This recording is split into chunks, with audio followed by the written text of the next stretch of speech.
ក្នុងករណីភាគីថៃដកខ្លួនដោយឯកតោភាគីចេញពីអនុសារណៈនៃការយោគយល់គ្នាមួយនេះក្នុងនាមជារដ្ឋដែលគោរពនិងប្រកាន់ខ្ជាប់ច្បាប់អន្តរជាតិក៏ដូចជាការដោះស្រាយចំនួនដោយសន្តិវិធី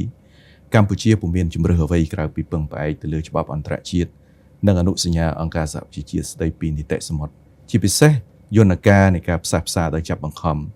ឬមួយក៏យើងអាចហៅថា compulsory conciliation ដែលបង្កើតឡើងនៅក្រោមអនុសញ្ញាមួយនេះនោះទេឆ្លៀតក្នុងឱកាសនេះខ្ញុំក៏ចង់បញ្ជាក់បន្តិចដែរពាក់ព័ន្ធជាមួយនឹងយន្តការមួយនេះយន្តការនៃការផ្សះផ្សាដោយចាប់បង្ខំគឺត្រូវបានបង្កើតឡើងដោយអនុសញ្ញាអង្គការសហប្រជាជាតិស្តីពីនីតិសមុទ្រដើម្បីជួយទៅដល់រដ្ឋភាគីដើម្បីដោះស្រាយចំនួនដោយសន្តិវិធីនិងស្របទៅតាមច្បាប់អន្តរជាតិការសម្រេចចិត្តរបស់កម្ពុជាគឺឆ្លុះបញ្ចាំងឲ្យឃើញអំពីសេចក្តីសង្ឃឹមដ៏ស្មោះត្រង់របស់យើង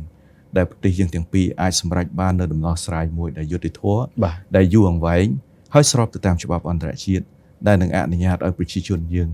រស់នៅជាមួយគ្នាដោយសន្តិភាពស្ថិរភាពនិងសេចក្តីសុខ